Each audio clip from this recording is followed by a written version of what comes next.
Let me start by extending condolences to the families of the deceased who were callously murdered on Waltham Park Road last night, and indeed to the entire community.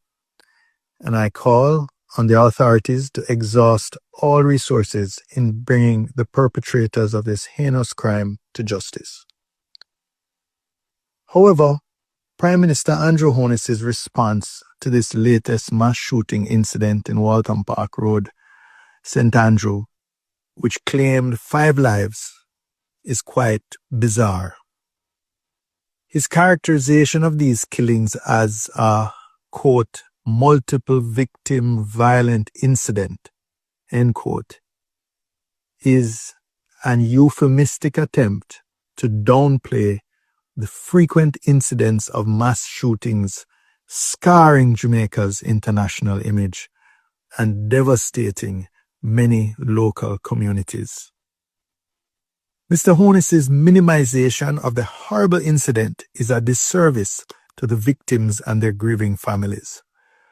No amount of public relations spin can obscure the grim reality of an increasing trend of mass shootings in our nation. Just today, many international media outlets, including the Associated Press, the Toronto Sun, the Washington Post, ABC News, and others, have all reported this tragic incident at Waltham Park Road as a mass shooting. It was also perplexing to see the Prime Minister assert that these killings reflect, and again I quote, our very effective approach in neutralizing, eradicating, and in many respects disbanding gangs, end quote. This kind of bloodshed must never be described as a policing success.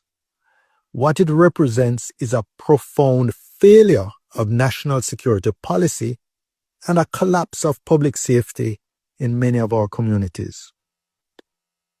As at November 25th, the country's year-to-date murder count stands at 1,045. Unfortunately, rubbishing the Prime Minister's very recent projection that, and I'm quoting from his Gleaner column of November 3rd, that we are on track to record fewer than 1,000 murders by year's end, end quote. With 5 weeks remaining in 2024, the rising figures underscore the failure of the Andrew Holness administration to deliver on its promises of people sleeping with their windows and doors open. I must also question the completeness of Jamaica's murder statistics.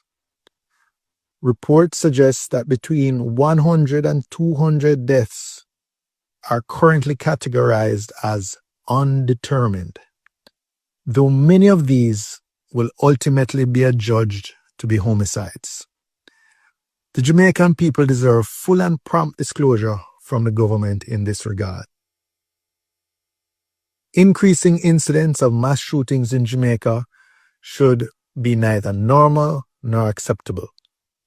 What this country needs is decisive and comprehensive action to restore safety, rebuild trust, and end this senseless violence.